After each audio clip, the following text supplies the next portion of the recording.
Good. Thanks, everybody. And Jean, I couldn't believe your coffee arrived before you today. Well, my husband expected it to. Yeah, I know. I don't know what he did wrong, but obviously he's done pretty good by bringing a coffee. No, he didn't do anything wrong. Oh, he good. just takes care of me. Oh, that's Good man. nice. That's nice. Yeah. All of a sudden I saw coffee there, no Jean. I thought, what the heck's He going knew on? I was coming. All right. Thank you, everybody. We're off to a little bit of a late start, but not bad. Not bad. And I'll call it to order and disclose any peculiar interest. Anybody's got any conflicts? Seeing none. Moved by Councillor Elliott, second by Councillor Gunson, that the previous minutes of the May 7th, 2019 council meeting are approved. All in favor? Oh, I just want to mention our deputy mayor won't be with us tonight. He's off on a cruise, is he, or something? Cruising. Mediterranean. Wow, nice. On a trade mission. On a trade mission for Minto. Is he? I don't know. What kind of car has he got? I don't know. Additional items. What's he trading? Anybody got any additional items? Gene? Jeff? Anybody else? All right. Bring it to when you need to. Okay. All right. Resolution. Moved by Councillor McKenzie, second by Councillor Dirksen, that the Town of Minto Council convenes in a committee of adjustments. All in favor? All right. That brings us to our first public meeting, our only public meeting, I guess I should say, our first one. And where's my public meeting stuff here? There we go.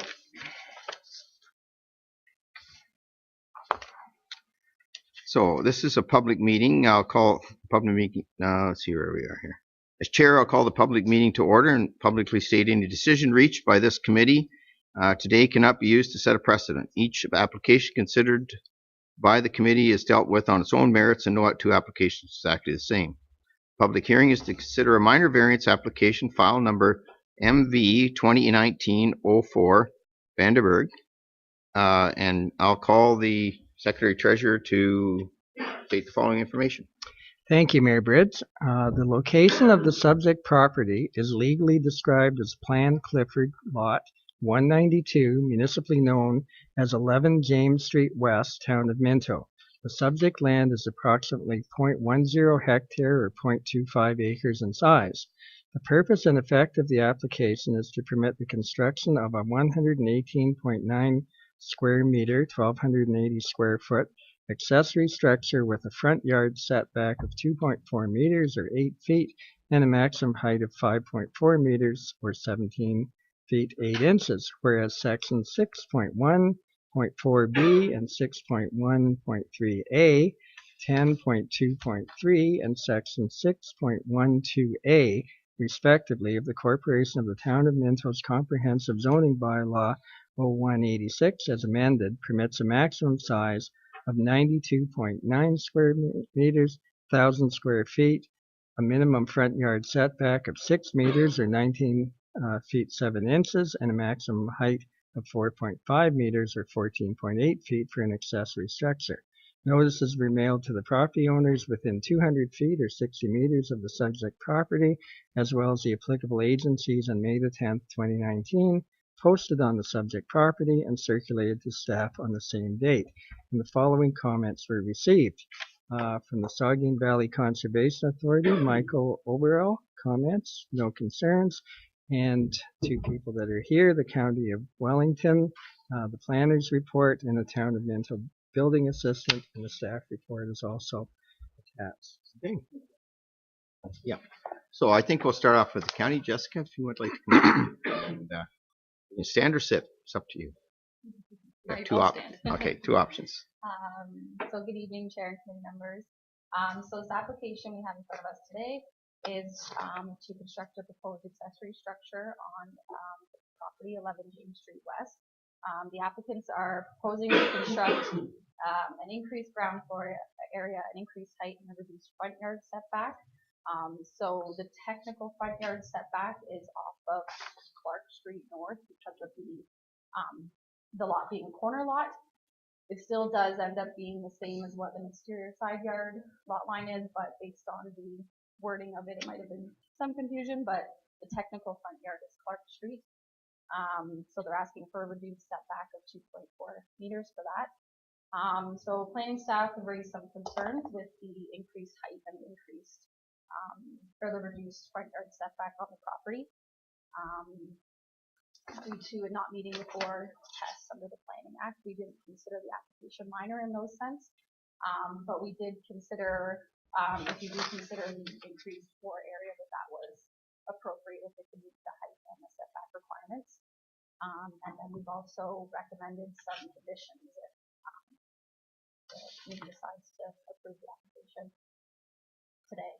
And there was some technical meetings about this one, so Terry would be able to explain a bit more onto that. Any questions for Jessica first before we? Maybe we'll get Terry's and then be around Jessica if we. Yep.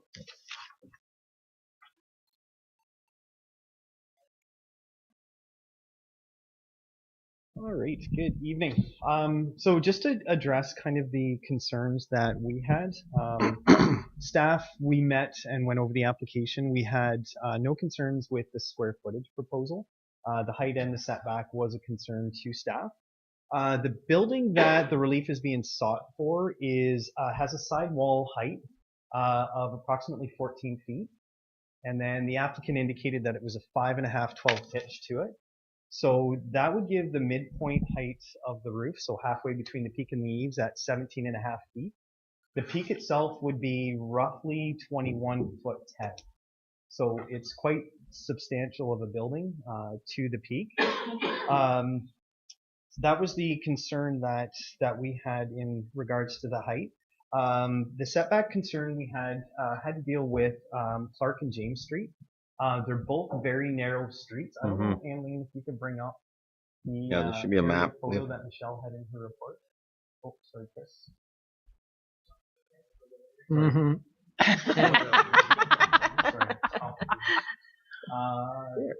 No, that's the one. thing. Yeah, I got that one. So Yeah, we have that one in ours too. The location, the blue square is the location of the proposed building. The red triangle is the site triangle. So both Clark and James Street are both narrow streets. There's no curb on the side, and you can see from even the aerial photos, people are running off the road as they're driving there.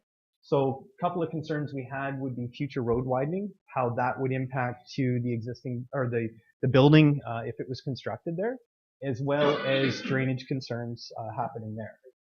In behind the building, you'll see it's kind of a little skewed because of shadowing in the picture, but there are some evergreen trees back there. There is definitely the potential that a few of those will have to go due to the construction of the building. The location is right at the trunk elevation or trunk level of 2. And with the over excavation because of the footings, there's a potential of basically cutting off half the roots to the rest. So in looking with the individual who owns the house behind it, looking out the front window of his house, essentially between the front wall of his house and Clark Street, the only thing that he's going to see on the one side is just this building, which is going to be the same from the streetscape if you're driving down the road. You're going to see a nice row of houses, and then there's this building that's going to be jutted out close to the street. So we had concern with how that's going to feel in the neighborhood. One thing we looked at about shifting the building towards James Street to get it away from that house.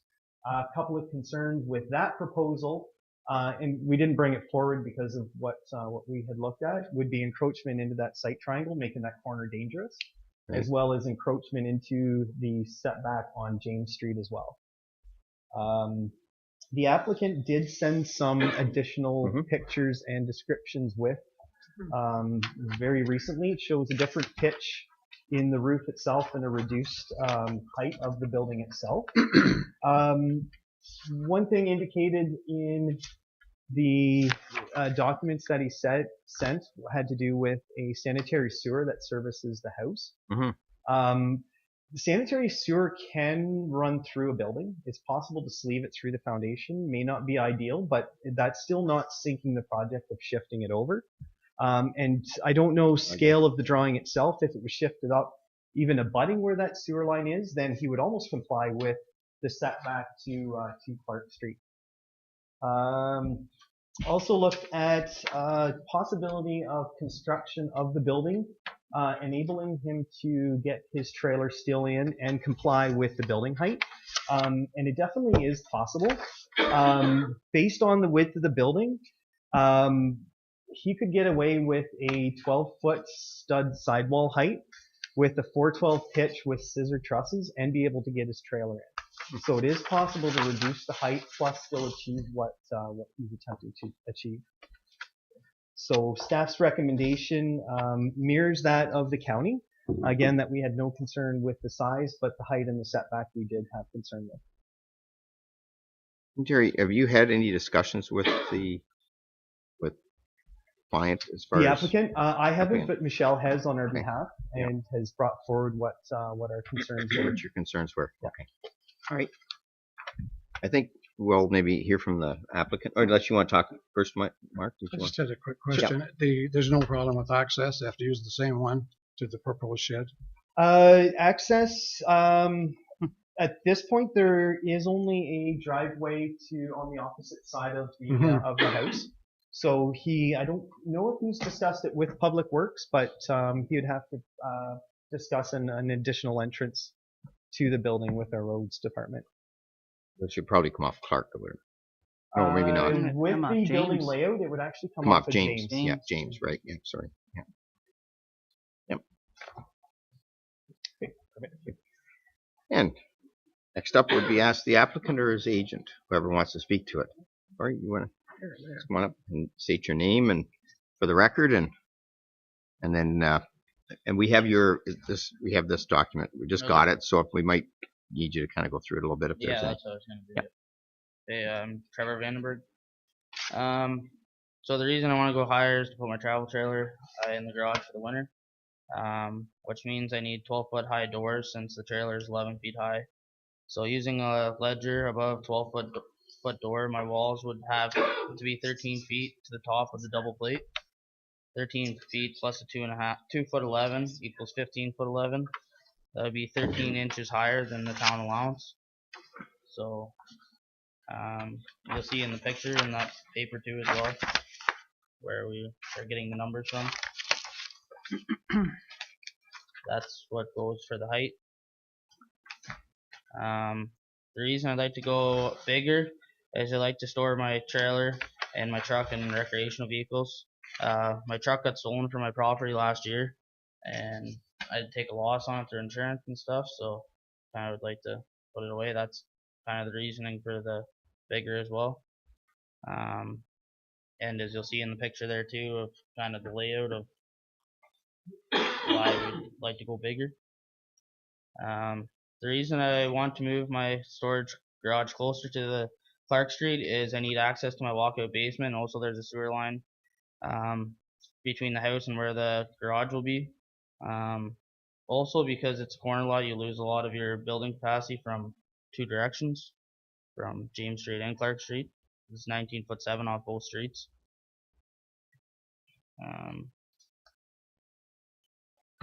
And you'll see that it's in the sketch as well.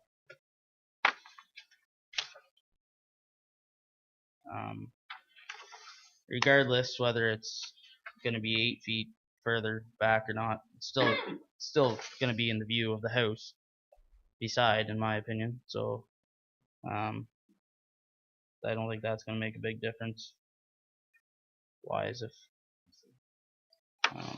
Anyways, that's about all I have. Okay, just hang in. Now, do you have any questions for Corey? Has anybody got?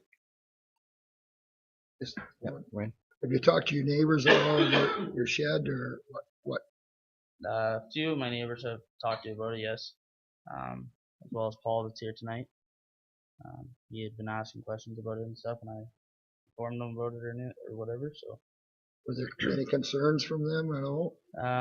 he had a bit of a concern about the height, but other than that, I guess in his trees, it's where it would be back onto his trees, but still 6 feet from the property line, where it'd be placed on the back, so we're well within the limit for his property. Sure. All right, and just if you have a seat, then Yep. Corey, and then I'll be around because we might have to get you back up and answer some questions. We'll go back and forth. But Terry, one that I was going to ask you. Did you say, did I hear two different heights there? Or is that? Yeah, so the relief that's in the notification, or the relief sought in the public notice, is for 17'6". So that was based on the information that the applicant provided us before it went out. Right. The documents that he sent in today changed up the pitch. Mm-hmm. So with the pitch change and the slight drop in the sidewall height, it's still 15'11", based on the calculations to the midpoint height, which that's going to give almost another 3 feet on top of that. So it's 19.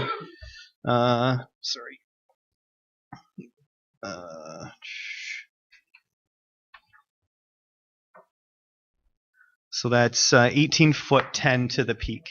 And previously we thought it was 21. So 2110 is based on the 5.5 12. Okay. Yep. What was your recommendation? I can't remember. I didn't have any recommendation to approve above what's permitted, being that with the scissor truss construction, you can still fit the trailer in. Okay, that's what I was trying to. Yeah, with scissor trusses on the inside. So scissor trusses are on the outside based on the drawings provided, is a 412 pitch. And then a scissor truss, you can do like a 2.5 pitch on the inside. So your ceiling isn't level, it's on an angle. So you can actually raise the header up into that slope ceiling area and allow the door to still go up.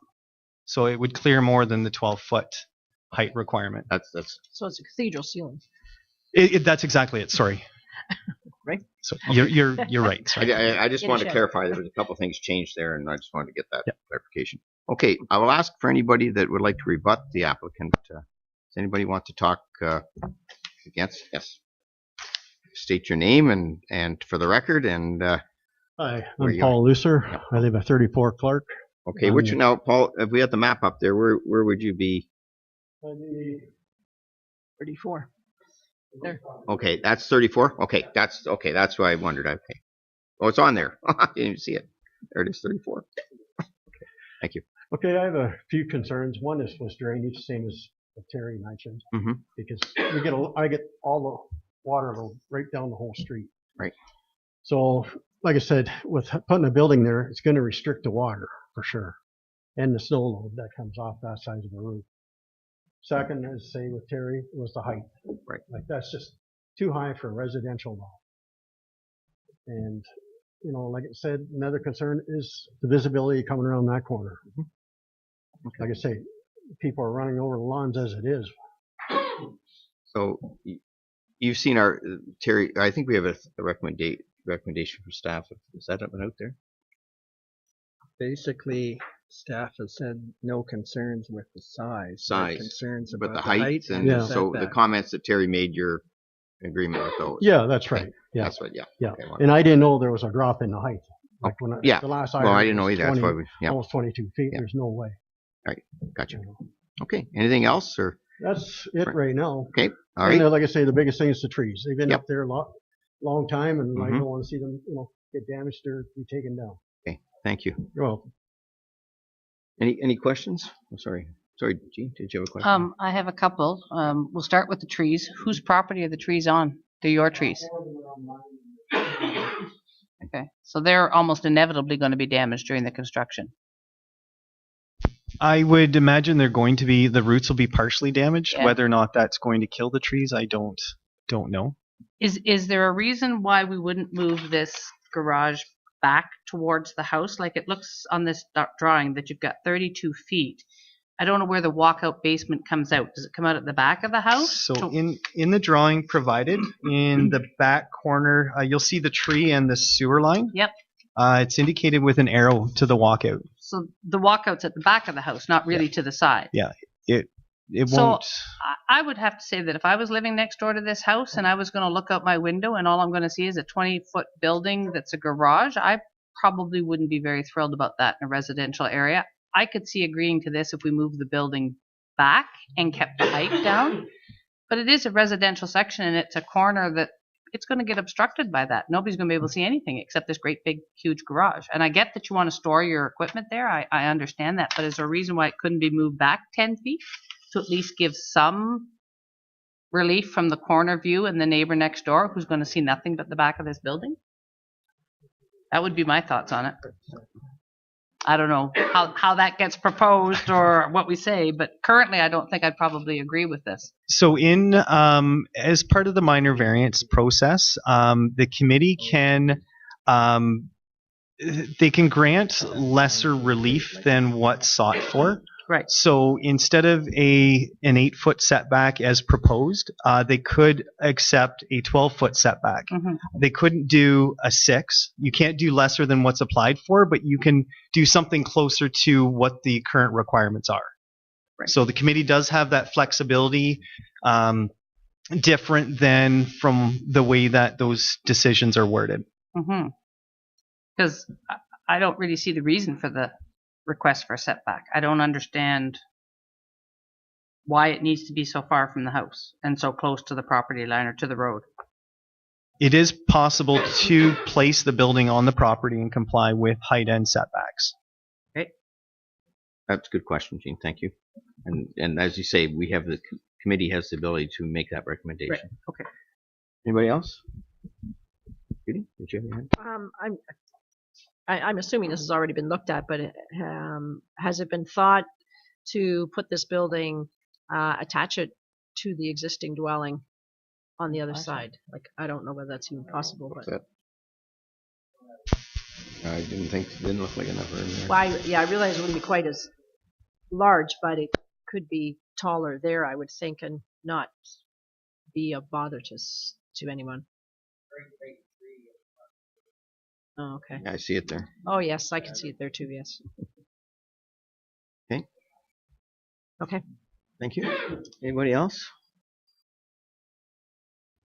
So Terry, did you want to give us your recommendation? Because I think it is in there. We talked about my big concern would be if we can move it back a bit. I mean, I like the fact the heights come down. That's a good news thing. I don't know if it's not into the actual specifics that we need it to be in, right? Is it still has to be lower? So our recommendation was for relief for the square footage. Yep. But not granting relief for the requested setback or the height requirement. Okay, so you're going to keep the height requirement the same? At the 14.8 feet, so that's again to the midpoint. Yep. It would give an overall height of 17.7, which if he wasn't seeking relief for, like he could still build that, tomorrow. Mm-hmm. And then the square footage increase we didn't have any concern with, but maintain the 19 foot 8 setback off the exterior side yard. Yeah. So remember the way it works here. We have 3 different proposals. So we have to decide on which. So any discussion around that particular thing, what the staff has recommended, is there concern? Go ahead. Is there any chance that we could defer this and have them go back and work with Terry to come up with another suitable? Is that a possibility? Yeah, absolutely. It wasn't something we prepared, but that is definitely the committee can defer it and we can discuss and see if there's an alternative relief We certainly aren't experts in planning and building. Yep. But we do have to come with a decision on that. That seems we're at a blockage, and for us to decide what kind of building they want or what kind of building you need to have it pass through. I would like to see a deferral if we could, and give me the opportunity to maybe work that out. We could. Well, I think that'd be up to the individual. Sure. Would you please come up, please? And just with the height, we originally proposed, and I looked at what we could get away with a 12-foot door. Right. Yeah. I changed it to 13-foot wall. Right. To drop it to what we could get away with. Right. We have enough room for adventure. So you're looking at about 1.5 foot difference in height, or 1 foot than what they count, what they counted for. So it's not the 3 feet like it used to be. So we're looking for relief for 1.5 feet of height difference. Okay. I guess what my concern would be, it sounds like, here's a scoop. We can go through it tonight, or if you'd like to go back and talk to the planning department and to Terry again and try to come up with a compromise. You've heard some of the concerns today. Yeah. If you want to do that before we make a decision, or because I'm afraid if we make a decision, you're stuck with that decision. Yeah. And, you know, I understand. It's on a scissor cross, but I feel it's gonna be parked right at that end for that scissor cross. yeah, I'm not a builder, so when you talk to, yeah. So So would it be better to have that discussion, or did you want us to follow through tonight with where you're at? whatever. I just want to prove some things I got. I feel I can't park along that end. That's And I'm definitely not disagreeing with that. The internal layout would have to change. This isn't the first not application, first building permit I've done for accessory structures to house trailers. Yep. So I know it's possible. It may not be in exactly the location desired, parked within that shed, but it's still possible to construct it that way. Okay. So that's my concern, Ron. If Yeah, me too. the person would have to, they'd have to decide whether we want to defer it or you want to go through with it tonight, because Yeah, I think there's more than height we're dealing with here. And we could be satisfied with the height all we want, but we may not be satisfied with the layout, how close it is to the street, or blocking the neighbor's view, taking care of trees. There's things maybe we could talk about that you people could talk to Terry about, bring it back. I'd be afraid that you won't be happy with what the decision would happen tonight. But you can take your chances if you wish. But I would recommend strongly that you try to find kind of a compromise so you can have the building you want, or at least you get to have. sorry, it's not up to me to request I know. I'm just we go ahead with, we have 3 resolutions tonight. I'll tell you what's going to happen. You'll be yours, that the way it is, the way you presented it. And then there'll be, I believe, this total denial, which I'm hoping that isn't the case. And then the one that the staff have recommended. You can't, that's what our decisions are tonight. We can modify the one a little bit, which we have on that third one.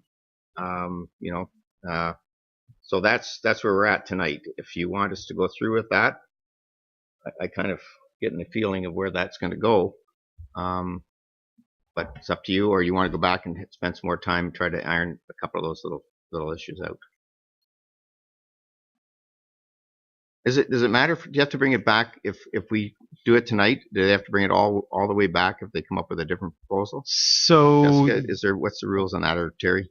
So this would be the public meeting. Yeah. Typically in the past, what we've done for individuals who show up to the public meeting, we'll notify them that when it comes forward again. Yep. They wouldn't have an opportunity to speak at the meeting, but we would allow them to have written submissions prior to. Right. And then it would come back for the final decision. So there wouldn't be another public meeting, but it would come back, and any interested parties would be notified of what the revised proposal is. And we know the person that rebutted tonight has told us what their concerns are, so I think that's what we're trying to cover off. So, but you get notification again if we had another public meeting. It wouldn't have a public meeting, but you'd be able to write notification to us if there's any concerns once you hear about what they come up with. So I up to you. I can call a vote now on those 3 different ways, or you can do a deferral.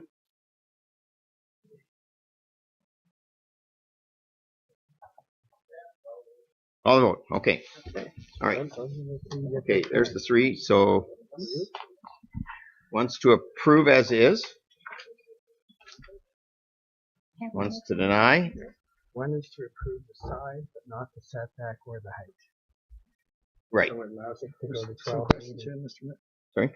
Yes. So I just want to make sure what we're doing here.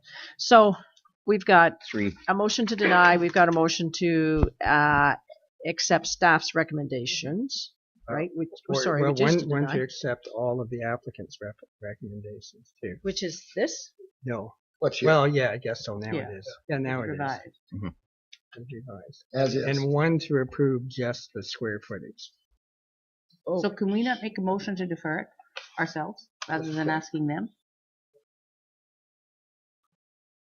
Well, I would make a motion that we defer this because there seems to be enough discussion. I think it's worth the time to spend with Terry rather than being disappointed with the outcome of tonight. We clearly have concerns. I'll second that. I'd make a motion that we defer it for further discussion with the building department in order to satisfy our questions. All right. In second, Ron? Yeah. All for that? For deferring it? Okay. Okay. All right, deferred. So you have, if you want to keep it the way it is, I guess it's on the next docket if there's no changes. Yeah, I'll sit down with the applicant and we can go over what concerns are and see if there's any compromise can be achieved, and then it would come back. Yeah. Okay. Nothing to sign. All right. Nothing to sign then. Thank you. We'll adjourn the public meeting.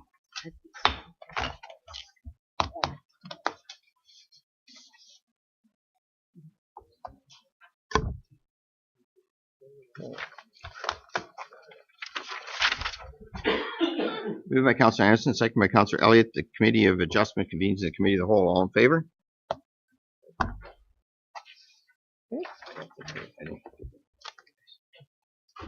Okay, so no delegation? No delegations? No.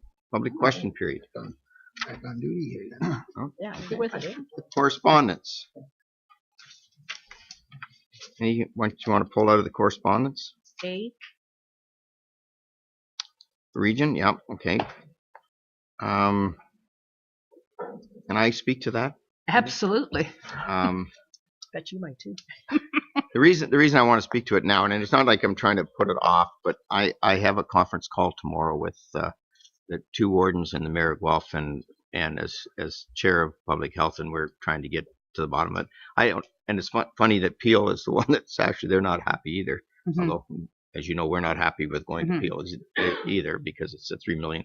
So if you don't mind, I will. I mean, I know it's there, but I don't know what I can act much more on it, Jean, until after I've had those discussions. Right, and that's fine. I'll bring this group up to speed as soon as I know. I think everybody needs to be concerned the amount of good work that public health does. Oh yeah. And totally. the alerts that they give us to dangers to all of society, from vaccinations to dog bites to water safety to outbreaks and to have it all. Certainly there's probably some savings, but to download the cost to us, I mean, you could look at a bigger system, but somebody needs to coalesce the data that comes in from each little first aid center and hospital and public health station and water testing station. Somebody needs to coordinate. Now I've heard this was in the legislature, and when the minister was asked about this, she said this isn't etched in stone.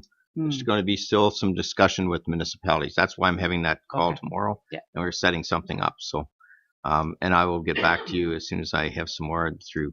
I just found the line where they're saying that the extra cost will be picked up by the municipality. I'm not quite sure where they think that funding is going to come from when we're not going to be able to manage the infrastructure. So I guess it won't really matter because the roads won't take you to the hospital, and won't matter what we have available there once we get there because we'll be going by horse and buggy. There's lots going on for sure. Helicopter. Anyways, but I thought somebody might pick that one up. I had that in my mind too, but until I get this call, we're trying to work through the system. I'm sure they'll give us a grant. Yeah. Anything else? Well, lots of concern about libraries, Mr. Mayor. But and I just on the libraries, I talked to Murray, and we'll certainly get our opportunity to help county. They're already working on a response for the library one, and then they'll be asking us for some support on that one. Sure. So rather than us send off individuals, I think some of these communities actually have their own library, right? And that's why they're doing it that way, whereas ours is a county system. And the county is certainly on this file big time, and are working through it as well. And we'll be Chris. Just on that, Mr. Mayor, Councillor McKenzie had brought up the last meeting about the library, so we held off with the report because there is 2 resolutions already in the correspondence here that you just picked, and that the county is working on some. So we just want to let you know that we are still monitoring it as per Councillor McKenzie's direction, and we're looking into it, but. We knew the county was also doing something, and there's these 2 resolutions to support and lots to support. So no, and it's just there's so much going on out there.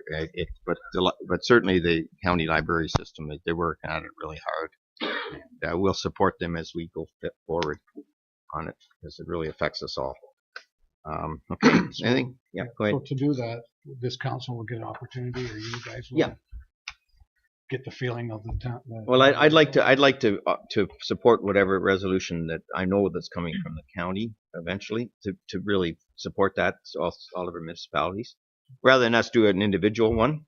So That's my thought. Okay. Definitely not going to let this slide. And you're keeping an eye on it with Murray, and I'll talk to him again on Thursday. Yep, and that's one of the Around the library. the timing is to wait for this the county to come up with their stance, and we can support them since it's the library's under their purview. So it would make more sense for them to write it out that way than support them. Thank you. Oh, it's a unfortunate situation there. I think it's very I don't want to get into it. I get all upset.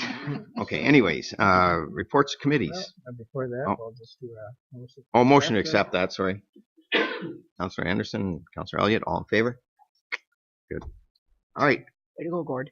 Yeah, keep me on the short leash there, Gord. Committee minutes for receipt. And we have. Yep, Linda. so this is the Culture Roundtable minutes from April 29th. The majority of this meeting was spent on fine-tuning our action plans. You can see the action plan is there.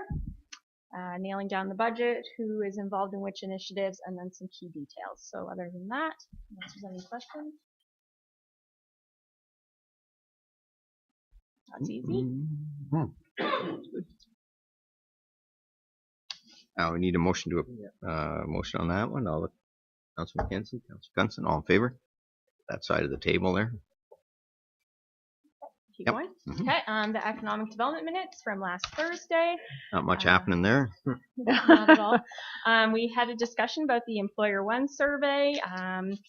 Not much that we didn't know. Employers are hiring, can't find workers. Yep, lots of trouble retaining workers as well. So nothing we didn't already know. We participated in OMACRA's Community Economic Development Readiness Tool. So OMACRA has done CED, so Community Economic Development Training 101, and they're now launching a 201 training, a part 2. So we were asked to pilot this new tool. And it was an interesting exercise, looking at these 4 areas of readiness: knowledge, leadership, resources, and collaboration. And as you can see, the committee members scored us quite high in all the areas. The one area where I think it really appeared to us that we could work on was under resources. We all feel that right now the town of Minto does a great job in providing resources for economic development.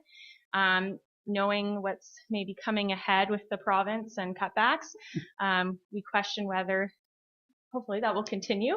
And it was nice to hear one of our members actually say that economic development's not a nice to have here, it's a must have.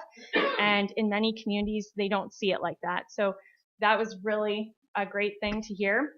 Also, members of our committee saying, like, we've seen the value of economic development initiatives here, and that's why we support it.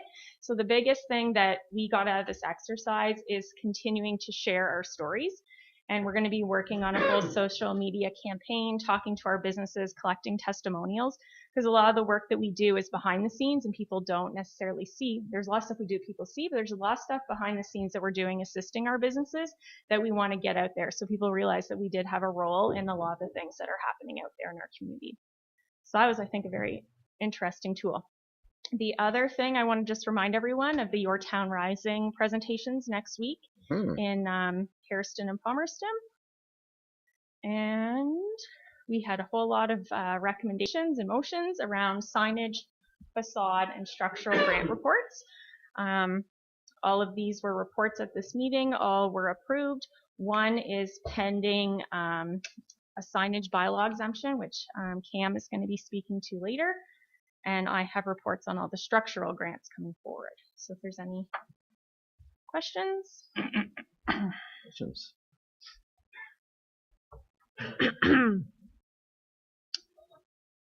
Busy. Okay. It's good.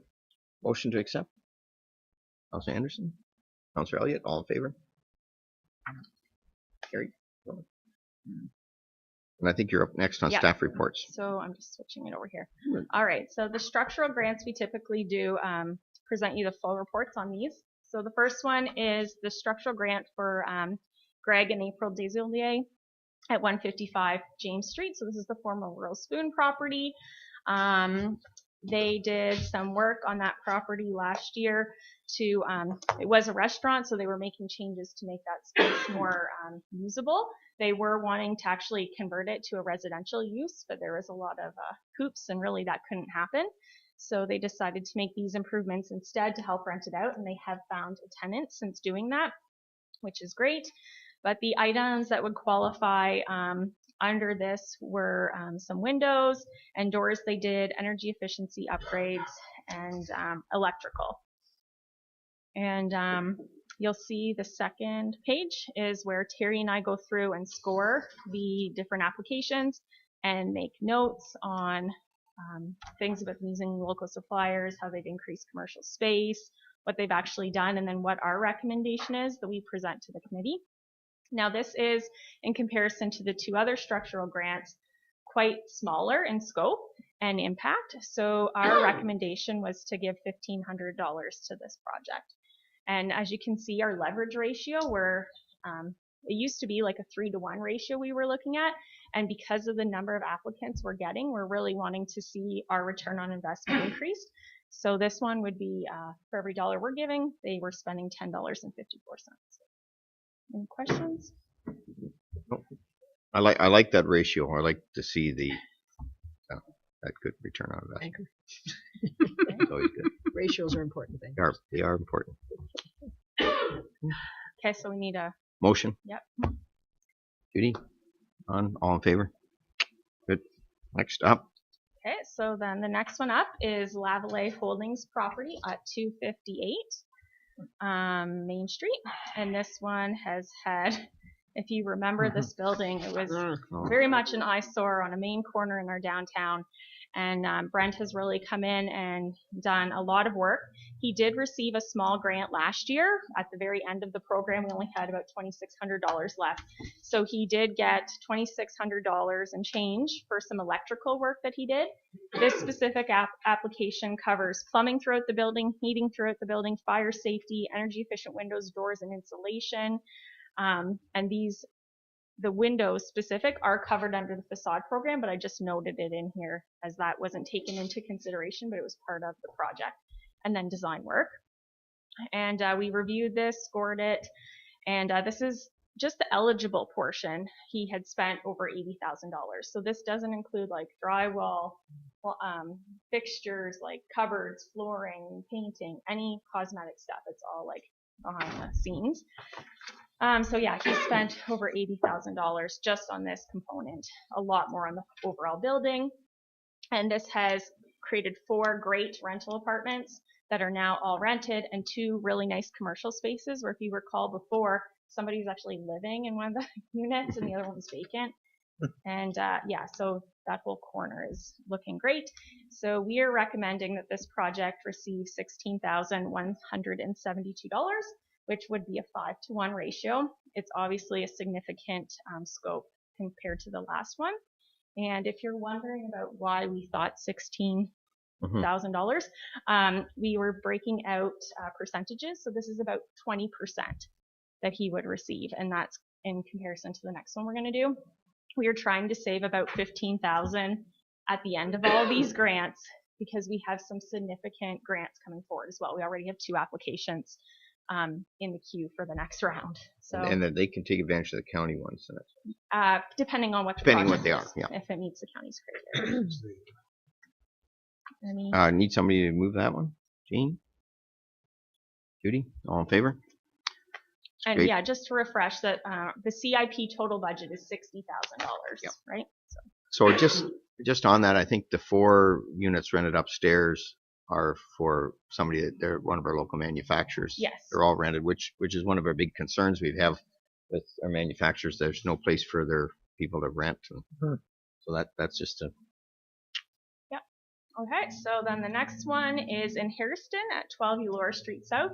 This is the former acupuncture building that Glenn and Jennifer Hall have purchased. And again, another scary situation that this building, I'm surprised, didn't catch on fire. There was live wires in the walls, all kinds of problems with that. So elements that qualify under this program are spray foam insulation and new windows to improve energy efficiency, plumbing, new firewalls, new heating installed, and they created a new apartment here. So there is another new apartment, which is good because we need that. So again, a significant project in the downtown. On this component alone, they've spent over $60,000. And then after scoring the project, Terry and I are recommending that they get $12,327, which on the actual eligible project is a $4.93 return on investment. But if you look at the whole project, it's $11.52. So all the things that don't qualify. And if all these are approved, we will have about $16,000 left in our CIP program for this year, which could be in the next council meeting used up. Somebody move that one. Ron? Jeff? All in favor? Good. Thank you. Thank you. That's it. There's a question. Question. Over there. Sorry, Mark. We chatted earlier, but I have Yep. just a couple of more, not specific to any one of those grants, but Mhm. in general, how much money do we get from the or for this CIP funding? $60,000. It's all covered by the province. No. It's We us. don't, no, we don't get anything Nothing. from No. the province. It's No. all taxpayers' money Correct. going into this. Okay. The next question is then, it says 3-to-1. You hope to get who monitors it? How do we know? Oh, so what the return before, is yeah, on- before we pay out the money, they have to provide us with all their paid invoices. So we, like Terry and I, review and go through and make sure that it all aligns, that they are paid, that it's exactly the project related, what they submitted for. So we know exactly what they spent and how much we're giving them. And that's how we determine the return on investment. These are based on the quotes that they provide us with. But at the end of the project, when we get the invoices, that's when we get the final numbers. Okay. And this is an oddball, but it could happen. Mhm. Is the money's given out pre-project or No, post? Post. They And- have to submit their paid invoices before Right. we give them any Sure. money. And if something did happen that the business went into receivership or they moved out of the country, where the money is in that building, and what happens then? It's gone. So for the structural grants, we Yes. have agreements with all of them. And I believe there's something that this is registered on title. There's something that, That's right. And do you remember? in certain cases, they can benefit from what we call tax increment funding. So, say for example, we have one of our downtown Harrison ones, and they spend, as Belinda says, we might give them 15,000, but they spend 100. So naturally, per building permits go to MPAC, they will be reassessed, and that's kind of what's in it for us in the long term is increased assessment. But to kind of give them a further incentive, we will take our portion anyway, the part that we can control, and phase in the increase due to this project over time too. So again, we have an out clause or that too. They can't benefit and flip it too. So, but it's it's 100% Minto funded project. So we have a 5-year. Well, we had a 4-year commitment last time, $50,000 a year. We did, I believe, in our For last the CIP? CIP. At one time we had 100,000, then it was 80, and the last 2 years it's been 60,000. 60, yeah. And I think it's really important to note that for 10 years, downtown revitalization has been a priority. The community has said it's a priority. And without this program, you would not see these buildings being redone. Like in Palmerston, there's significant revitalization happening downtown. Now you're seeing in the Harrison, those would be empty apartments or bad tenants, as we've seen. And it's really now we're going to be able to bring businesses into downtown, whereas in Palmerston we couldn't. There's nowhere to put people because the buildings were in all bad condemned shape. almost. We're lucky that some of these haven't started a fire and caused the rest of the downtown to go on fire. So this project is really a great, I think, investment in our downtown, and it's bringing people here and attracting attention. So, and we make our money back on assessment going forward and taxes going up. That's like anything else. If it's no different than residential. If people don't come and build in our town, it takes time for that residential tax base to come back in. But at the same time, that's how we keep going. Otherwise, we'd be stuck with everybody that is here if we didn't grow in any way, or if our downtowns went to nothing. Then we'd all be in a situation where those taxes that they used to pay, because they go down to barely nothing because MPAC will come in and say, well, no, they're not worth that anymore. Like the one property in Palmerston, it was sold on taxes, and we were lucky to get that. Yeah. Yeah. And you can end up losing. So this is why we brought the program into place, Mark. But we can sit down and because this happened a few years back, but certainly there's a big benefit to CIP. So much so that the county's now got into it, and now we've expanded from the downtowns to the total town, now to the total township, and that's because this works. And if you look around, you see everybody else copying it, and that's the good news. We also got tenants that are living in that were out of town, driving in to work in our community. Now are living in our community, partake in Foodland, our local stores, go to the theater, partake in our community. They may not be paying taxes indirectly. They're paying the owner who's paying taxes, but all the money will stay in our community, the town of Minto. So I think it's. And on manufacturing, one of the biggest problems they have with turnover is the fact that if the person's driving an hour in because there's no rental accommodation here, eventually they'll find a place closer to home that they'll go and work.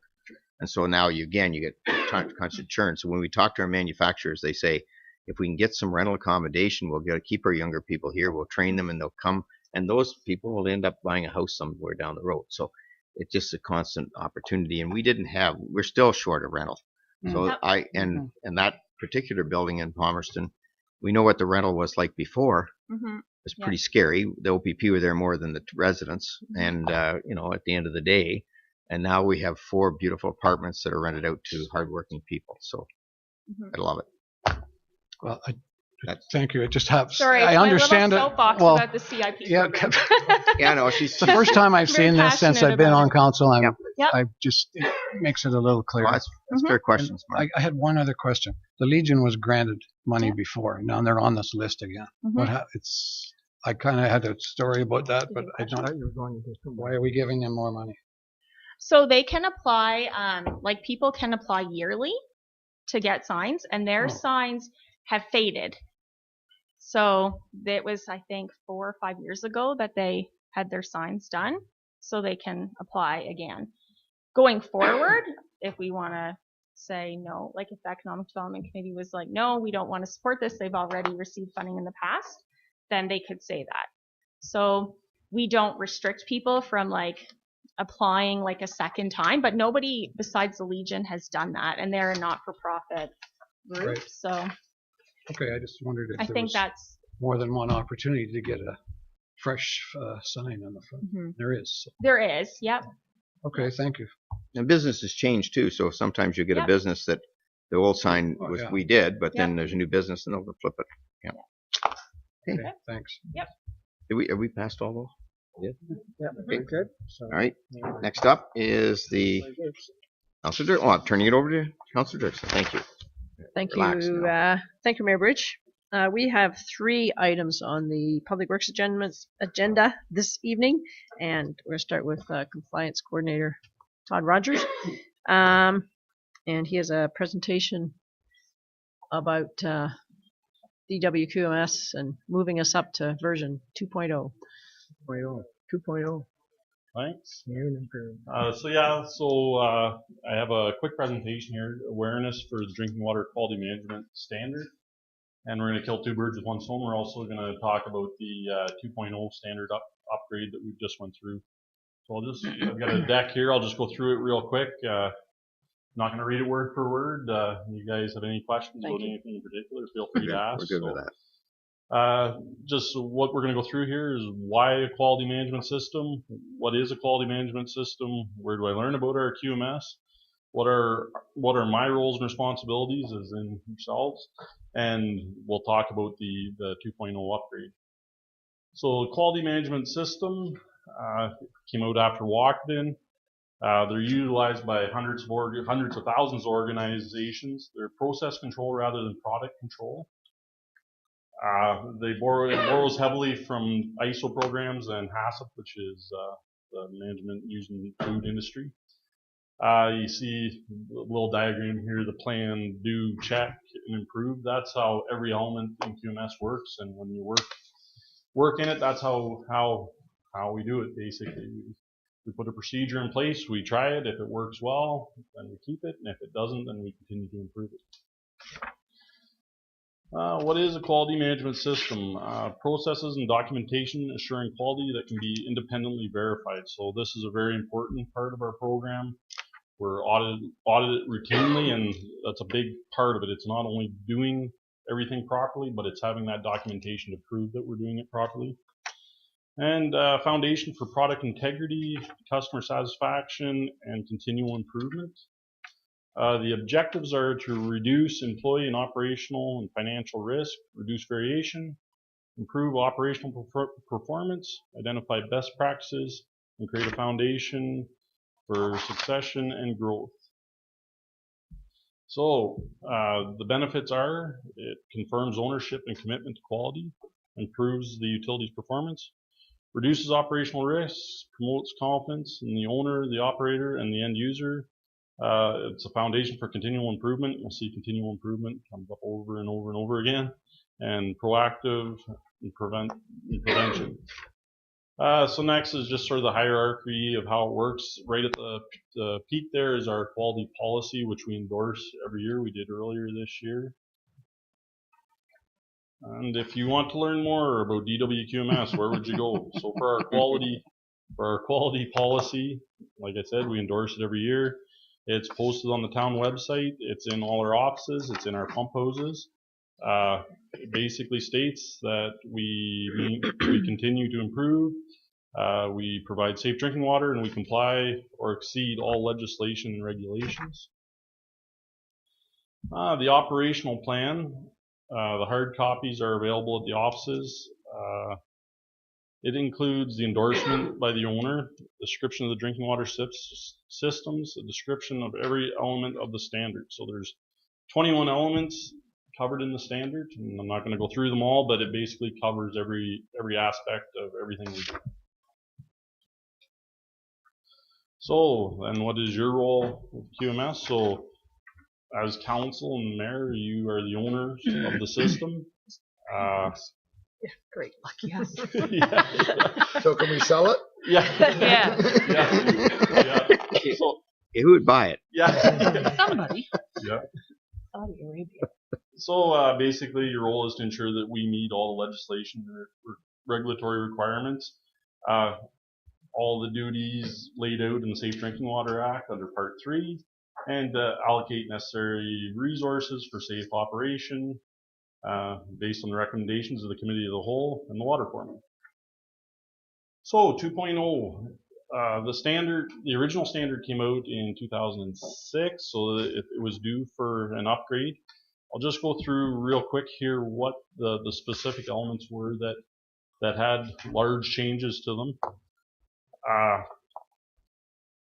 It had to be completed by this year by our first audit. So we actually just completed our first internal audit this past month. So our upgrade is complete. So this is just an awareness for what the changes were that we did make to the system. So in element 6, the drinking water system, we have to now include an actual process flow chart in the manual. For risk assessment, element 7, the ministry provided us with hazards that must be considered in your risk assessment. So the list of them are there. No surprise, climate change and terrorism, they all basically relate to that in one way or another. So that's on everybody's radar now. Element 12 is communication. So basically how we communicate with our essential suppliers. Review and provision of infrastructure. This is a pretty big change and a good change. Where we used to just look at our infrastructure and where we're at, they're now making us tie in all our risk assessment with those reviews. So every time you do an infrastructure review, you also go back to your risk and say, okay, how do these two relate, and make sure that the solutions look after both. Element 15. Same thing, other than they've added to that you're looking at your long-term forecast and documenting that you've had a review of it annually.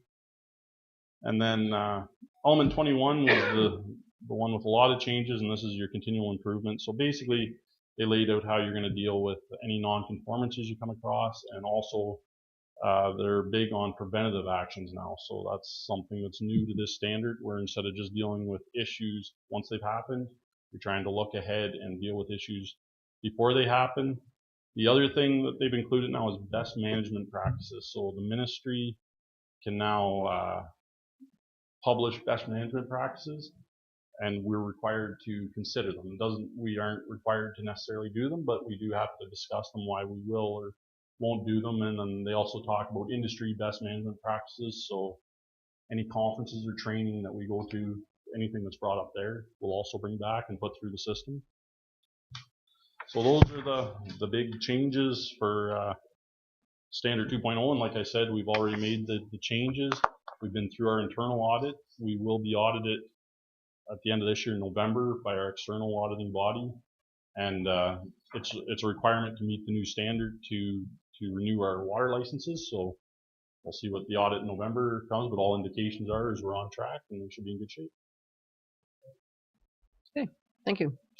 Are there any questions for Mr. Rogers? Nope. Okay, then the recommendation is that Council of the Town of Minto receives the Compliance Coordinator's May 21st, 2019 report, DWQMS presentation and upgrade to version 2.0, and further, the Council of the Town of Minto endorses and commits to the Drinking Water Quality Management Standard version 2.0. Is there a mover? Mark? Seconded by, Councilor McKenzie and Councilor Elliott. Thanks. All in favor? That's good. Thank you, that carries. Okay. Second item is going to be presented by wastewater foreman Mark Robertson, and he's been working on a service and connection fees policy for us. Thank you. Oops, there we are. Yep. Yeah, so I'm just going to speak a little bit about the proposed changes to the service extension and connection policy, and the fees are what we're amending or proposing. Just a little background on it. CAO White brought this forward in October 2018. It was developed with town staff and Triton. The objective was to create some clarity for both town staff and developers with regards to fees and charges and who's responsible for what. We've been using this document since October 2018, and like any first draft, there have been some opportunities for improvement with it, both some comments from town staff as well as developers. So that's what we're trying to reflect with the changes that we're proposing. One of them is to consolidate all of our smaller fees and just create a little larger fee and provide a level of service with that fee. We're proposing to reduce the connection fees for water and storm to more closely align with actual construction costs. And the big one is we're creating a detailed explanation of what each fee is, how much it is, and what it is for. So that frontline staff can use that to explain to developers, or just it lets everybody be on the same page. They know what they're paying for and what they're expected to achieve. Are there any questions for Mark? CIO has a question. No, I don't have a question. I just wanted to congratulate the staff and just say this is part of the new what we're calling efficiency committee, and Belinda hates that term, but I still call it efficiency committee.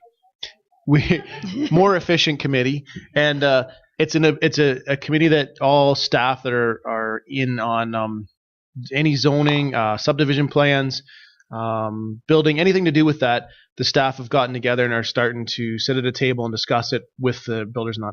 And what come of this was discussion on this new policy, and the staff said one of the first things they would like to do is make something that's way more efficient, that there is built-in charges, that it's less of a hassle for developers to come in or people to come in and pay their bills and have invoices and have to see 16 different people, that we could do this for better customer service. So this policy was done with the work of all this staff not me. And they put it all together and did a great job. So I just wanted to point that out and congratulate them that they did this all with the aim of customer service first. So hopefully we're pretty confident this is going to streamline things for people out there, and congratulations to them. Okay, thanks. Yes, Judy? Yes, sorry. Just to add to that, and I sat in on I think one of the near the end when you'd done a lot of your background work, but I have to, and Chris, congratulate the staff. I have to say to them, it's amazing to see them all sitting in a room working on a problem that each of them has a little problem with, that they come up with a solution like this, because it seems small when you look at it on a piece of paper, but if we drop a ball, we're not picking up a certain fee, and somebody else gets charged and somebody else doesn't, and it gets out in the street, and then they go, well, I had to pay $500 for this, and somebody else, because it was missed in the past. So they realized that they had those concerns. They worked it all out and tried to make it what I thought was reasonable, to consolidate it and make it a fairer fee for our citizens as well. So it was a win-win. But at the end of the day, now by sitting around the table like they did, and they keep working on different projects, and you'll see some more coming down the pike. This is a good way to work everything out, and they work together, and they're the ones that are on the ground, and they do the day-to-day operational. So I give Chris, I think it was one of your ideas to start that committee. I give you credit for that, seeing it from the floor. So I just want to add that. Yep, good. And I think it's nice to see that something actually got reduced in conversations too, because we always think that everything gets increased, right? Any other questions or comments? Okay, I'll read the recommendation. That Council of the Town of Minto receives the wastewater foreman's May 21st, 2019 proposed service and connection policy fees amendment report and provides the policy as presented, and further considers a bylaw in open session to amend the fees and charges bylaw. Is there a mover? Mayor Bridge, seconder, Councilor Gunson, all in favor? And thank you, that carries. Thanks. Thanks, Mark. And I guess I'll do this because David's out just relaxing in the sun. I still have one more. Oh, there's one more word. There's one more here, I think. Oh, sorry, you have one more? This is the this is the connecting links. Oh, you're funding. doing that one. Sorry, you're doing that one, Judy. That's right. Sorry. Oh, I see. Yeah. I got mixed up. David's not that anymore. Right. Roads and Drainage Manager Mike McIsaac. Yeah. Thank you. So this report is just as a result of the most recent announcement of the ministry announcing another phase of connecting link funding available with the deadline for submission at the end of the month here. So with this report, it's basically asking for direction on the project. The three projects that are still kind of available for this kind of funding would be the phase 3 of Highway 9, which would be out in front of Tim Hortons, basically, for the Chickadance property, which there hasn't been much movement on. We did resurface it back in 2016 for Tobias Time in that area, so it's kind of at a standstill there.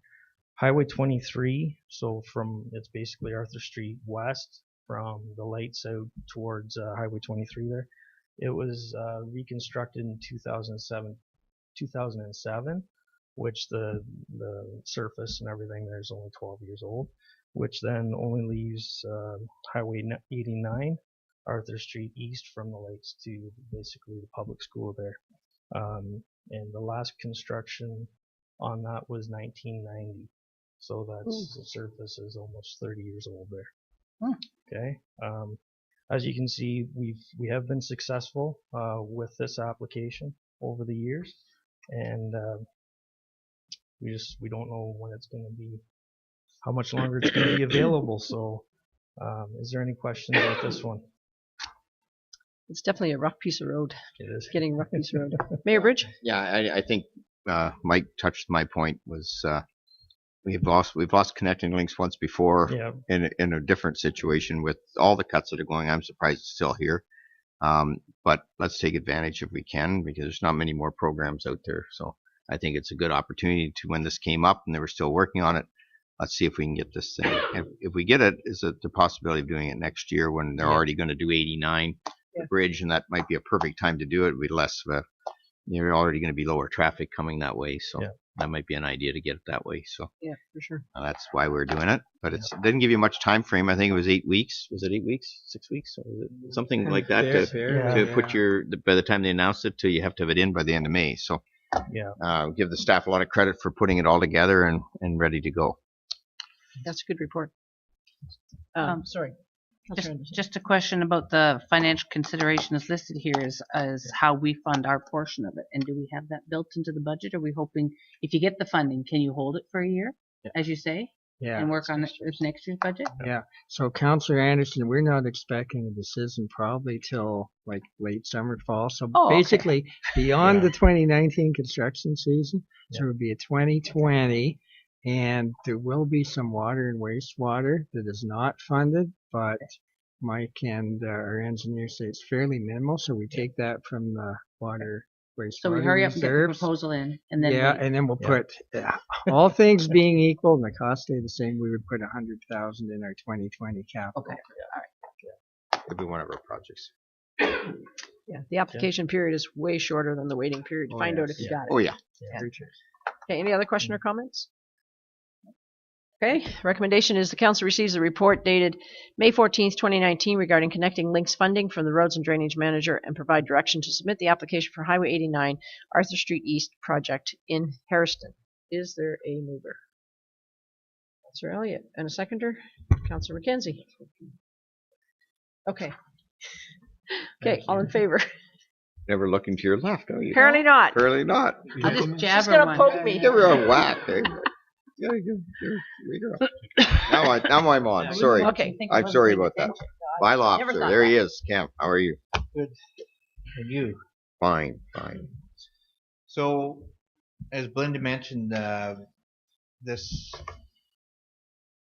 encroachment agreement, I guess, is we need to pass that. You don't have to pass it. The funding for the sign is depending on passing the agreement. This picture that they're showing, there are no issues with the sign. That sign is supposed to be back. The whole sign should be back like 1 meter from the sidewalk. But of course, Davies Building is going to hide that. So that being said, where they have the sign located in that picture is hiding Davies' sign. So what they're proposing is to move the sign over so it'll come up through that tree and sit up over top, and it won't hide the sign. Yep. So Doug was approached. Doug was approached by Matt about this, and they came to that agreement. So everybody seems to be good with it. Public Works is high enough for them; they can get in underneath it with new sidewalks. So. Questions? So it's going to go sort of where? Behind the tree? Up through In the tree. Oh, in the middle of the tree. Yeah. So it'll still be out to the edge of the sidewalk, but that post is going to go up. If you go back. Yeah. Can you get back to the picture? Who's got the thing? Yeah. There we go. Picture up anyways. So going over to that tree. So it's going to be in the same position. It's just going to be over in front of the planter, and the post will go up through that tree. Okay, so the then, sign all will right, so sit then up over top they'll of still it. get their blade effect, but you can still see all of Davies' sign.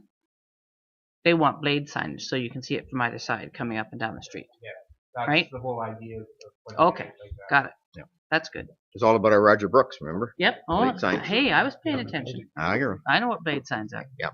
So that's good. And I think when this first came up, they're again small towns.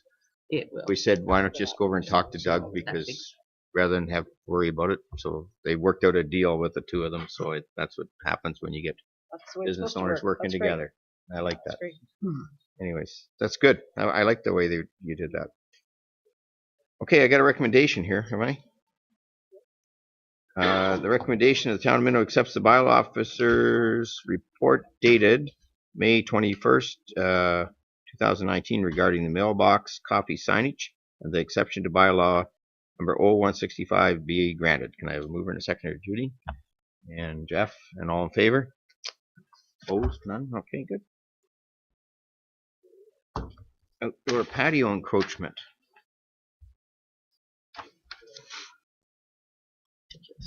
Right. Council may recall that an encroachment agreement was brought forward to council last year for the installation of a patio on William Street in Clifford. The patio was located in Palmerston. Oh, what did I say? Sorry. Clifford. I was going to say. Ferris wheel Wow, going to that- Clifford. It's all part of it. It's all Sorry. together. Anyways, there's no Part of bar. Minto. Sorry, it's been a long day. So William Street in Palmerston. The proposal is to have the sidewalk reinstated again this year, located in the same location. So contrary to the picture, that was an initial one that was sent to us last year.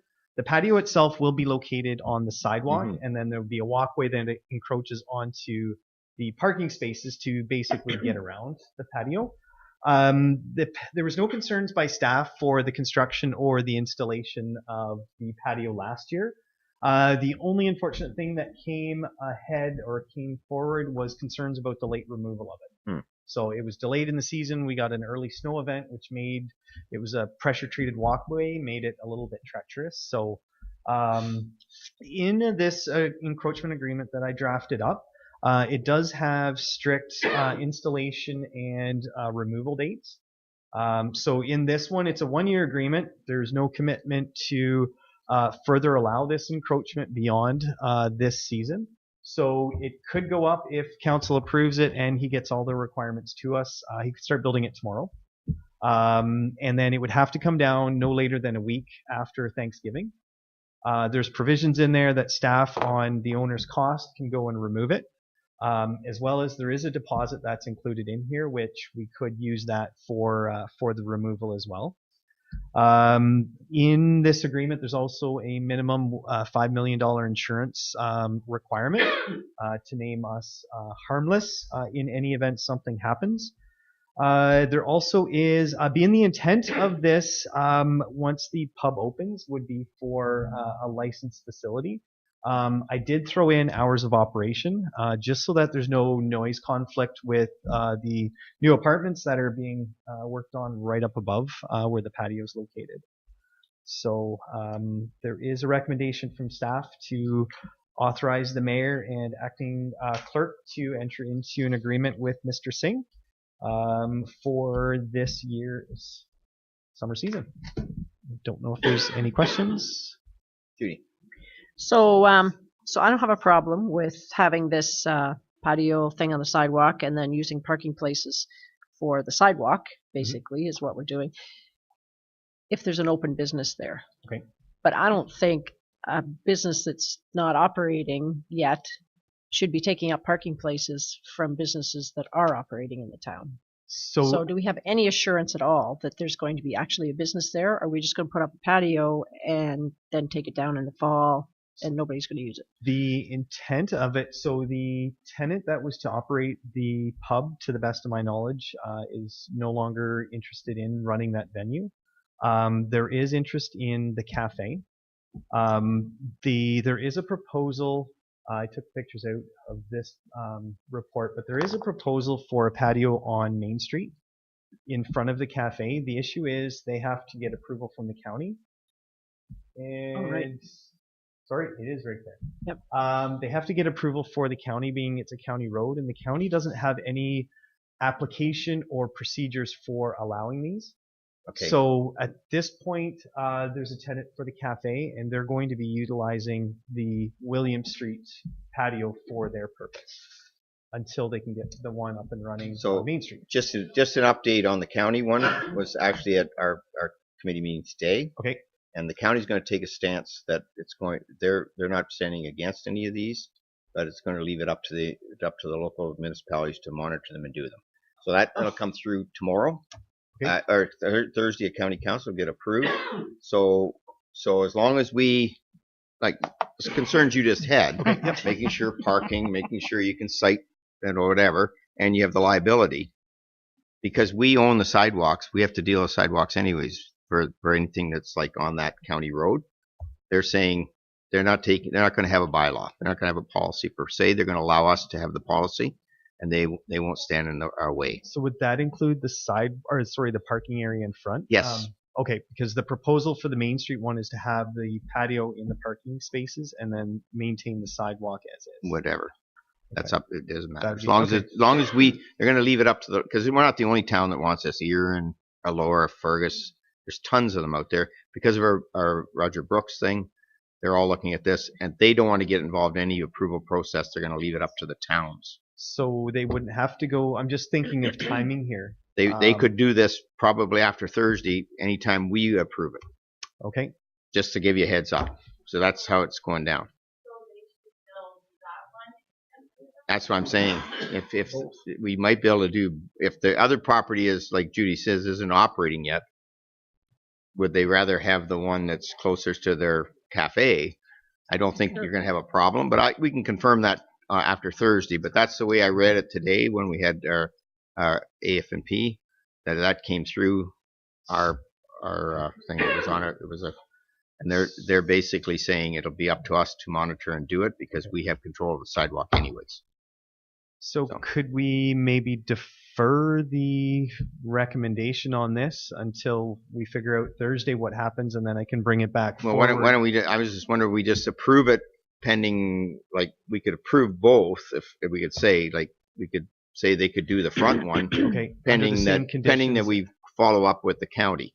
It looks like the county's putting all that onus up to us. So as long as we're like. So is council then comfortable to, if you were to approve both, then technically they could build both, and then Councillor Dirkson's concern about a patio with nobody on the patio might be an issue? Well, I mean, just trying to. What I don't want. Okay, go ahead, Ron. They were saying they were going to use the bar one anyway, even if they couldn't get the front one. So if they're going to open their business, which I assume they are, I've met the couple, wonderful people, and they're looking forward to getting going. If they can occupy the place, if they build both, they could overflow. They could use the second patio, probably, could they not? Or they can anyway. They at this point, my understanding was access from the sidewalk onto the William Street patio would be available. So you could grab your coffee, go around the corner, and have it there. So one business would solidify or would justify having two open. That's what I'm saying. I guess I'm confused now because I do not know why they wouldn't do. I don't like that layout as well as the layout they had on William Street. I think, Terry, I would not allow them to be on the road with that, because now my biggest concern with that whole area is if you park one of those great big trucks, like you get a high pickup truck on that last parking spot in front of the cafe there, you can't see coming out of William Street. So my thought was if they had the wooden part, which was the walk around there, there'd be no parking there anyways, which means a big truck like that can't block your sight lines. So I would rather see them do it on the sidewalk, pushed on the sidewalk, and then do the same as they did ahead on William Street, going around. Okay. And so that would be my concern. Okay. Does that make sense? And all I'm saying is, like, we can approve it at the council level. You could put it in there that if the corner one doesn't get up and running, then I wouldn't suggest you put the patio up there until they're up and running. Right. But I don't want you to have to come back and ask for it. Like, I mean, you know, if they get a occupancy permit and they start operating it, you should be able to just let them, because they built it last year. We saw how they built it. We know what it looks like. Yep. But what if the policy was, you know, you can build this if your business is operating? Right. Like if there's a business attached to this patio and sidewalk. That's what I mean. That's what I mean, Judy. Like what I think he was suggesting was that business would use the other patio also. Well, because we weren't sure you could get the county one done. That's right. Yeah. But they could possibly, so you have a business to be able to use that patio. And if I could definitely see that they would want the William Street one if the Main Street one wouldn't go, just so there's something there. But people are lazy. You grab your coffee. You're not going to walk a block to go drink it. You're going to walk out and have it right there. I don't know. That would be me. Well, the idea would be, we could tie the policy to an operating business. And I think the business has to be operating. I don't think there's a problem with that. We can, but I think that we were talking about design and process is what we wanted. We have no problem with that, right? The agreement. Jean? I don't know whether you're continuing. I don't think we should have two. Like if you approve this and Bombay goes and puts their patio up again this year, even though there's nothing in there, and then the next one comes, I don't think we need two of them for one business. We get one patio, whether they choose to put it on William Street or Main Street, but it's contingent upon a business being open. Having a patio there when there's no business and no visible sign of a business happening anytime soon seems a bit ridiculous, especially in a town where parking is a premium. Then we'd be losing 4 spots if they put both patios up. Well, So I could see doing a patio if there's a business okay. attached to the business that. So Choosing the patio. this recommendation, let me look at the recommendation, see if that. Sorry, the information from the county's level, that was new to me, so there's nothing in I the just report found that out relating today to that. myself. I Okay. didn't have a chance to tell you, Terry. Yep. Go ahead. Just a point, Anlene was saying that we may be best just to defer this to next meeting because the bylaw that's attached to this only is for William Street because obviously we didn't know the Main Street one was going to go. Yep. So if council wishes, we could defer it to next meeting. We could draft the bylaw that's appropriately allowing Is that both of them. June, And then that gives Belinda and Terry a chance to go talk to them because the other part that's not been talked about is just from experience that front side of the building, you get no afternoon sun. It's always in the shade. So if people would rather sit in sun under an umbrella, the business owner might say they'd rather have William Street. So it just gives us a chance to go back with this new information, speak to the owner, and we can bring you a proper bylaw to approve the next meeting because we're going to have to anyway because this one doesn't have anything or address anything to do with the Main Street. that makes a lot of sense. Yeah. Okay. But I think what you want to do is you want to have it at the next meeting because if these people are going to get sure. any Yes, kind of summer, they want to get this built. Absolutely. Yep. Yep. Hasn't been warm enough Yeah. yet. So. And but what I'm hearing is there's not a lot of concern about the patios themselves. It's just a few of these issues. No, it's That, yeah. Like the business is I'd make a motion that we defer this to our next meeting. You're Mr. Defer, aren't you? Yeah. This is a deferral. I'll second it. God, Okay. So you're I second. always get to defer. All right. All in favor? No decisions tonight. We're going to defer everything. All right. Thank you. Thank you. Won't consider. So I get a hold of the county, then Terry, and ask them after.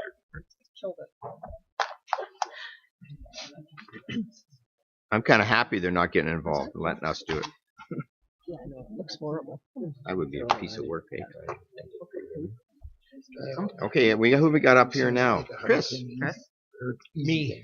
Yep. Overall responsible operator. Yep. So this is we could have put this with the with Todd's report. Yeah, I thought that, yeah. It would have been better timing, but so as everybody's aware, Wayne Metzger, after 30 years of employment, is retiring at the end of this month. So what that means is we've had to post his job, and Wayne was our overall, or what we call it, our ORO. So I'm learning all this as we go along too. But so with Wayne's retirement coming and the timing of council meetings, we needed to appoint a new ORO. So Wayne's job was posted. We went through the process internally. And first, I'd like to congratulate the successful applicant to that. He's sitting right here. Is Todd Rogers is going to be our new water foreman. Todd is going to step up and become part of our three-headed monster in Public Works, as we call them, the roads foreman, the water foreman, and our wastewater foreman, who all three of the gentlemen are here. They're all here. So They're still here. This is perfect to address them all. Usually, but Yeah. So that was so with the passing of this report, and then with the bylaw, this will report appoint Todd as our ORO effective June 1st, when Wayne's retirement effective May 31st. But before we get to that and passing the recommendation, also with that, so with Todd stepping up to water foreman, we had to post his DWQMS position. And with the DWQMS position, we are also attaching to that a QMS position for wastewater, because we know that's coming soon. From what Mark's explained to me, we're going to be into quality assurance and quality for wastewater. So we attach that to the job that our DWQMS and our QMS for wastewater are going to be one person. Also with that, though, we're eliminating the water lead hand. Talking to the water department and to these guys, it's become a redundant position that we don't really need a lead hand in the water department, that the water foreman will deal directly with the employees, and we don't need to go to the lead hand down. So we're eliminating that, but this position is going to have, the DWQMS position is going to have the wastewater QMS attached to it. So that posting went up with the job description, and it came down yesterday was the last day to apply, and today did some talking and appointed today Mike Doucette as a successful internal applicant for that position. So he's stepping up and has achieved all his tickets and done all of the training and done a lot of work with Todd to better prepare himself for that position if it came up in the future. Right. And then the third thing that would stop with that is with Wayne leaving, we needed another operator in that department. So we have had a contract position who's been working with us. Kyle Brooking has been working with us for over a year now. Is that correct? And has achieved all his tickets and is working with these guys to get his hours in. That he's almost got his wastewater tickets as well.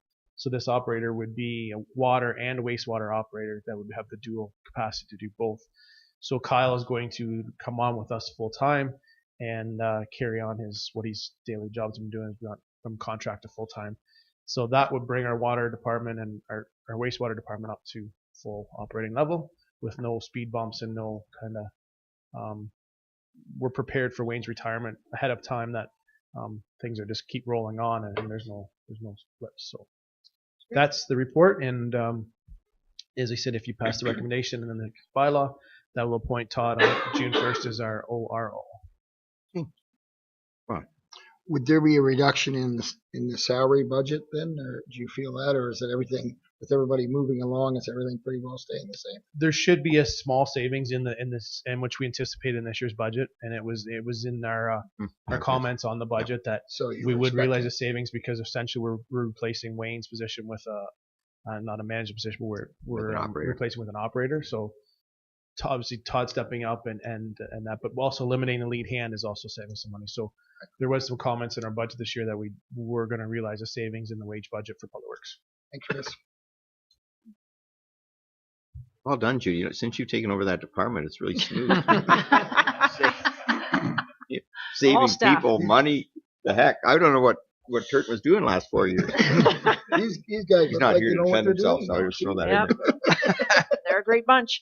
Okay, I got a recommendation here. Let me say it. Do you want to do it? You want to do the recommendation? It's your department. Sure. Okay. That the Council of the Town of Minto receive the CAO Fire Chief's report titled Overall Responsible Operator and consider a bylaw in regular session appointing Todd Rogers as the overall responsible operator. I'll move it. Okay, moved by Mayor Bridge and seconded by Councillor Gunson. All in favor? And that passes. Thank you. Thank you. And now I'll turn it to treasurer, and I guess I'm doing that one with you. Well, you're doing that one, actually. Go ahead there. Right there. All right. Thank you, Mayor Bridge. So this is a fairly routine one with a couple of interesting things. So we did the final payment for our pumper truck, which is now I've seen it. delivered, not quite in service, but it's there. So that was $165,000. We've done some more work on catch basins for $16,000. Some drainage work with their drainage engineer for $26,000. And in recreation, they're off doing their capital projects. So we have the sound system both in Palmerston for $11,000 and Harrison for about $9,000. And I know a lot of our renters are eager to see that. And we've got a rooftop heating unit in Palmerston, and for about $9,000, and some repairs to the Lion's Den for about $1,700 on the roof. So, those are the main highlights. Okay. Any questions? Mover and a seconder. Councilor Anderson, Councilor Elliott, all in favor? Good. Other business as disclosed. I did have some people. Judy, did you have one? I did not. No, sorry, Jean. Just a reminder about the Garden Festival Yes. coming up on June the 1st, and there are other activities. The Fireman's Pancake Breakfast. Stole my thunder, Judy. Sorry, I'm sorry. That'd be Jeff. I figured Jeff's in there for that. There's something else happening that day. There's a whole pile of stuff going on around the community, but the Garden Festival, I think we're up to 23 vendors now, so it promises to be a good event. There'll be some baking. There's raffles. If anybody needs tickets, I have tickets. And as I said, the Fireman's Breakfast, there'll be tickets available for sale there too. But just to come out and support the Hort Society and get some gardening stuff now that the weather is maybe turning around for us. It's perfect. Maybe. We have one day. One day you gotta June get it the all done. 1st, Saturday. It's at the Harrison Community Center, outside in the pavilion area. Jeff, did you want to do your I'll just- thing? Elaborate Saturday, on June that. 1st, pancake breakfast.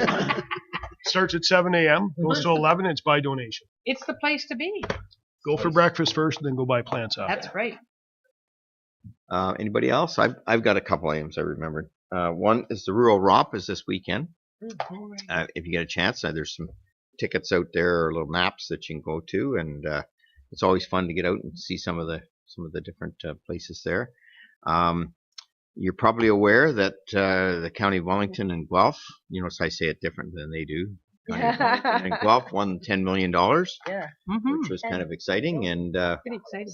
you know, it's going to really, we had a little discussion around it today in the early days, but it's all about the food circle, and I see some great opportunities for our farmers and from University of Guelph, and some of the things that we can, $10 million, we can really put some of these plans together, and we're getting worldwide notice on this, and it's really going to put Wellington County on the map, as well as Guelph and our partners that are involved in it, so that's great news.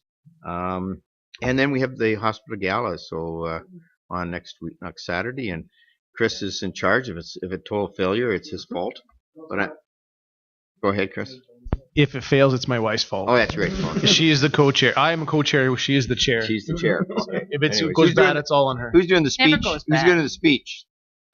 Hopefully, that's yet to be determined. Well, hopefully that sound system you can actually hear it, because you never could hear the speech anyways. It's We've heard very hard to hear. Aitchison. Yeah. We heard him. He gave a great speech. Maybe because you're talking. No, it's just that there's echoes in that place. But anyways, We're doing the I hear you already got great sponsorship. It's been a good event already, and there's over 51 sponsors, so they're well on their way to over $200,000 raised again this year, and all the money's going towards a new safe room in the hospital.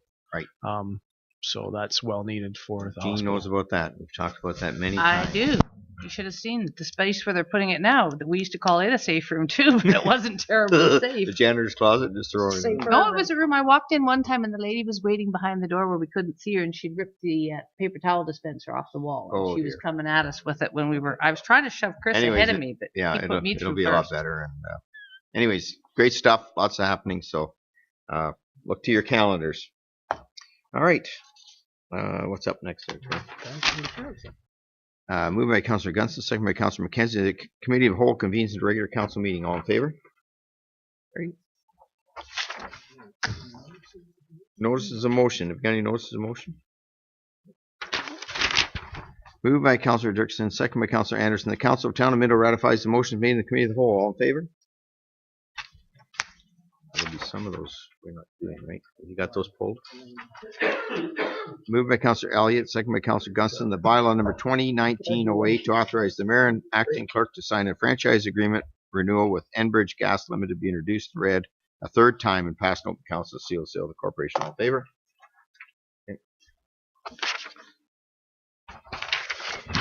Moved by Councillor McKenzie, second by Councillor Dirksen. The bylaw number 2019-51 to appoint Todd Rogers. Listening, Todd? As the overall responsible operator pursuant, this is the bylaw. This is going to put you got a chance to back off right now. Right? As soon as I say this, you're on. Now or Okay, where am I? now. Pursuant to the Safe Drinking Water Act, be introduced, read first, second, and third time, and passed over council, seal of the corporation. All in favor? I think we all are. All right, good. Congratulations, Todd. You're official now. There you go. You can cash the check. Moved by Councillor Anderson, second by Councillor Elliott. Bylaw number 2019-52, amend bylaw 2019-22, fees and charges for public works schedule E, be introduced, read first, second, and third time, and passed over council, seal of the corporation. All in favor?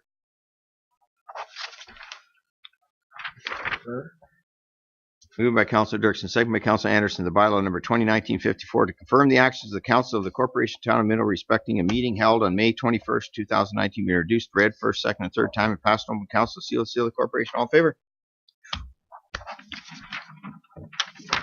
Moved by Councillor Elliott, second by Councillor Gunston, that the Council of Town of Minto adjourn to meet at the call of the mayor. All in favor? He's leaving Thank already. you. Good meeting, everybody. Well Excuse done. me.